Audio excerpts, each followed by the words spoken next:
Welcome back दोस्तों, एक बार फिर से स्वागत है आपका कॉर्पोरेट्स इनसाइडर्स हमारे यूट्यूब एंड इंस्टाग्राम चैनल पे। मुझे लगता है कि आईपीओ की डिटेल्स देखने के लिए ना ग्रो एप्लीकेशन से बेहतर है चित्तौड़गढ़ की ये वेबसाइट। और आईपीओ की मैक्सिमम डिटेल्स जो है ना, जो अलग अलग पब्लिशिंग हाउस है जो न्यूज़ आर्टिकल चलाते हैं, वो बेसिक डिटेल्स जो है वो चित्तौड़गढ़ की वेबसाइट से ही आईपीओ की डिटेल्स निकालते हैं। तो आइए देखते हैं कि इस चित्तौड़गढ़ की वेबसाइट ने ग्रो एप्लीकेशन के बारे में कितनी इन्फॉर्मेशन प्रेजेंट की है और कैसी कैसी इन्फॉर्मेशन प्रेजेंट की है। तो ग्रो एप्लीकेशन का जो पूरा नाम है अभी billion brains garage ventures limited. हालांकि इससे पहले जो इसका नाम था वो था next billion technologies private limited. तो जब इन्होंने लिमिटेड कंपनी की तो इसका नाम चेंज कर दिया है billion brain garage ventures limited. अब इसमें जो है ना बहुत सारी इन्फॉर्मेशन है। आईपीओ हालांकि क्लोज हो चुका है, 4 नवंबर को ये ओपन हुआ और 7 नवंबर को क्लोज हुआ। और 10 नवंबर को अलॉटमेंट और 12 नवंबर को लिस्टिंग होगी। इसका इशू प्राइस जो है वो 95 से 100 के बीच बीच में होगा। मान के चलते हैं कि 100 रुपीज़ ही होगा।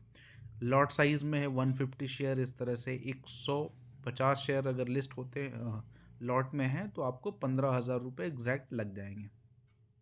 इसमें फ्रेश इशू कितना है और ऑफर फॉर सेल कितना है। ऑफर फॉर सेल का मतलब कि ऑलरेडी एग्जिस्टिंग शेयर होल्डर के पास जो शेयर है वो अपना शेयर ऑफलोड कर रहे हैं, बेच रहे हैं। और न्यू फ्रेश इशू का मतलब है कि कंपनी और नंबर ऑफ शेयर इशू कर रही है, पैसे उठा रही है। तो देखते हैं कि 66,32,36,32,30,000 शेयर जो है ये टोटल मार्केट में बेचे जाएंगे और इनसे बेच करके पैसे उठाए जाएंगे।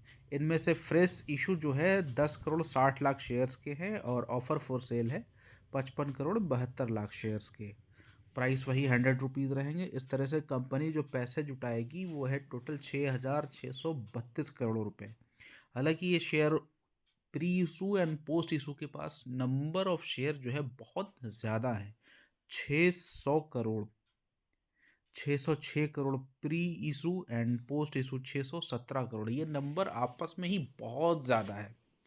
आप अंदाज़ा लगाएं कि कंपनी अगर 617 करोड़ रुपए की अर्निंग करती है ना, तो पर शेयर कितनी अर्निंग होगी? 1 रुपीज़ पर शेयर। अब इसको मल्टीप्लाई कर लो पी से। अगर आप ये सोच रहे हैं कि ये शेयर जो है 100 की पी पे जाएगा, तो आप इससे मल्टीप्लाई कर लो कि 100 की पी मल्टीप्लाई करोगे तो अगर 617 करोड़ रुपए कमाती है ये कंपनी, तो शेयर प्राइस 100 की पी रहने के बाद इसका प्राइस 100 होगा।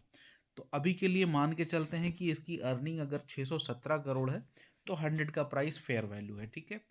लेकिन कंपनी जो अभी रिजल्ट पोस्ट की है पिछले मार्च 2025 का, उन्होंने 1843 करोड़ की प्रॉफिट पोस्ट की है। आएंगे अभी हम उसके बारे में भी बात करते हैं। ये जो कुछ डिटेल्स हैं ये एच का है, क्वालिफाइड इंस्टीट्यूशनल बायर्स का है और रिटेल पोर्शन। रिटेल पोर्शन जो है वो 10% है। 6,63,23,000 शेयर जो है वो रिटेल्स को ऑफर किए जाएंगे। प्राइस वही 100 रुपीज़ रहेंगी। बिड की बात कर लेते हैं तो रिटेल जो है मैक्सिमम 10 बिड कर सकता है और ये कुछ टेंटेटिव डेट दी हुई है। 4 नवंबर की ओपनिंग डेट्स, क्लोजिंग डेट 7 नवंबर, टेंटेटिव अलॉटमेंट डेट 10 नवंबर, यानी कि आज इसकी अलॉटमेंट हो गई होगी।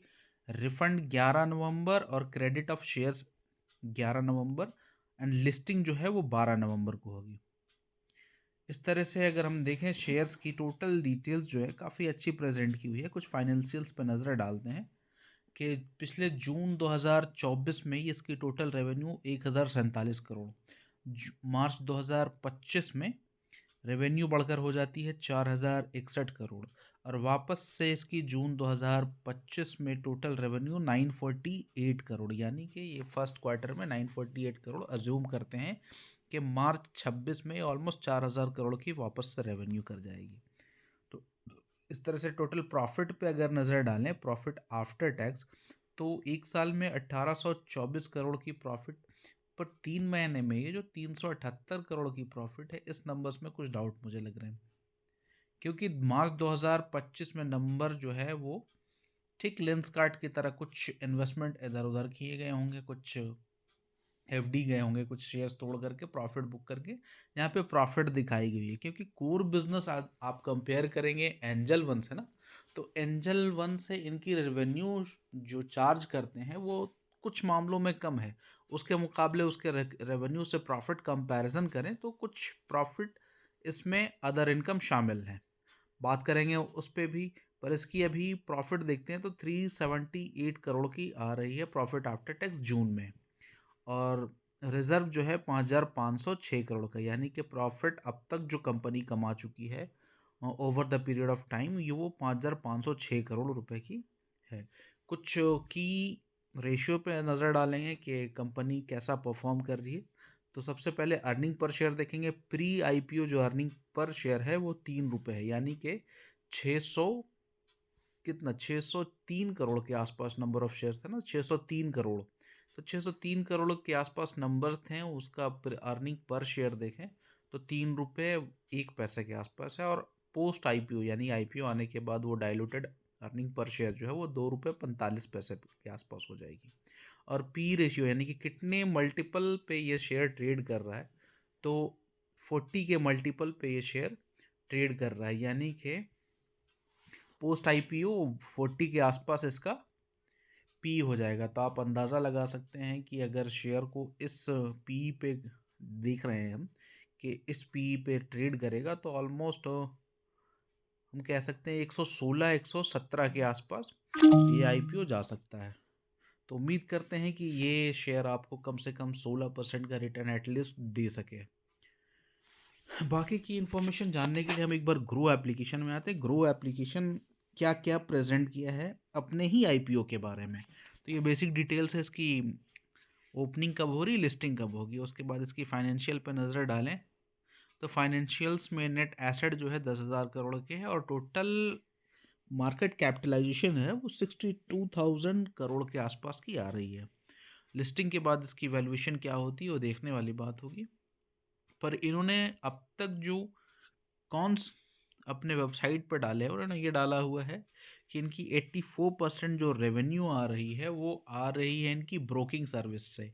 यानी कि ये जो सर्विस देते हैं, जैसे आपने शेयर प्लेज कर दिया, आपको लिवरेज मिल गया, एमटीएफ मिल गया, इन पे जो इंटरेस्ट आ रहा है मैक्सिमम इनकी जो कमाई है उससे आ रही है, जबकि इनकी ब्रोकिंग यानी कि ट्रांजैक्शन चार्जेस जो पर ट्रेड लेते हैं उनसे कम आ रही है, कमीशन ब्रोकिंग से कम आ रही है, और लीवरेज देने से ज़्यादा आ रही है। तो ये एक चीज़ हो सकता है कि अगर फ्यूचर में से भी अगर लीवरेज और भी कम कर दे, जैसे अभी 4 टाइम्स लीवरेज मिल रहे हैं, जनरली 4 टाइम्स 5 टाइम्स मिल रहे हैं लीवरेज, अगर ये लीवरेज और कम कर दे तो रेवेन्यू में इनके काफ़ी डाउनफॉल देखने मिल सकते हैं और वैल्यूएशन काफ़ी करेक्ट हो सकती है। दूसरा जो इन्होंने अपने वेबसाइट पे मेंशन किया हुआ है कि इन्होंने अक्टूबर 2024 से डेरिवेटिव फ्रेमवर्क जो इम्पैक्ट की हुआ है उसकी वजह से ट्रेडिंग वॉल्यूम जो है इनके रिड्यूस हुए हैं। ये भी जो नंबर्स है वो काफ़ी ड्रास्टिक रिड्यूस हुए, 7.24 मिलियन से 6.12 मिलियन तक आ गए हैं। तीसरा जो इन्होंने दिखा हुआ है कि 2024 में इन्होंने लॉस किया हुआ था जून क्वार्टर में कंपैरेटिवली, और चौथा जो है उन्होंने दिखाया हुआ है कि अगर ये डाउन टर्न होता है, डिसरप्ट होता है इंडस्ट्री, तो इनके फाइनेंशियल्स पे काफ़ी असर पड़ेगा। ये सब डिपेंड करता है इकोनॉमिक पे, पॉलिसी पे, सभी के रूल्स एंड रेगुलेशंस पे। तो ये सब सारी चीज़ें दिखाई हुई हैं। खैर ये सारी चीज़ें जो है वो सारे बिजनेस के लिए है। अगर हम बात करते हैं तो 5 पैसा भी ब्रोकिंग के बिजनेस में है, एंजल वन है, और एक और मोतीलाल ओसवाल, तो ये ऑलरेडी 4 प्लेयर हैं मार्केट में। तो उनके कंपैरेटिव जो है काफ़ी अच्छा वैल्यूएशन पे है। हमें लगता है कि लिस्टिंग के बाद उसमें 14 से 16% के आसपास की लिस्टिंग गेन मिल सकती है। अगर आपने अप्लाई किया हो तो वेल एंड गुड, नहीं अप्लाई किया हो तो आफ्टर लिस्टिंग अगर आपको 95 100 103 के आसपास अगर ये शेयर मिलते हैं तो आप बिल्कुल ले लें। बहुत बहुत धन्यवाद।